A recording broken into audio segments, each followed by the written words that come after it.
anapokea hadithi al-Imam at-Tirmidhi katika sunani yake na amesahihisha al-Allamah al-Albani rahimahullah hadithi ya Salamah ibn Ubaydillah bin Mihsan al-Khatmi radiyallahu anhu قال رسول الله صلى الله عليه وسلم من أصبح منكم آمنا في سربه معافا في جسده عنده قوت يومه فكأنما حيزت له الدنيا من أصبح منكم آمنا في سربه yule ambaye amepambaukiwa yule ambaye imemwingilia asubuhi miongoni mwenu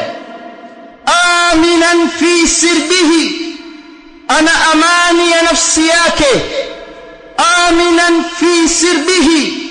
ana amani katika familia yake aminan fi sirbihi ana amani katika nyumba yake aminan fi sirbihi ana amani katika njia zake hayo wamefasiri ahlul ilm kama as-sirbu kwa maana ya nafsi as-sirbu kwa maana ya familia as-sirbu kwa maana ya nyumba as-sirbu kwa maana ya njia anazopita katika mji wake ana amani katika mji ana amani nyumbani kwake ana amani ya nafsi yake ameamka miongoni mwenu mmoja wenu muafan fi jasadi hali ya afya ya mwili wake Allah amemuepusha na maradhi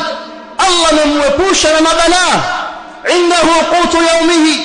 ana chakula cha siku yake hiyo aliyopambaukiwa nayo mtu huyo fakaannama hizat lahu dunya kana kwamba amekusanyiwa dunia yote ameimiliki dunia yote amefanikiwa kwa hali ya juu wanasema ahlul ilm al-aman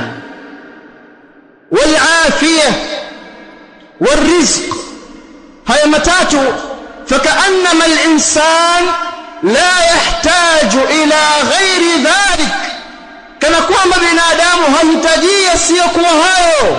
amekamilisha dunia yake ana amani ana afya ana riziki yake huyo amepewa dunia yake amehesabu hayo mtume sallallahu alayhi wasallam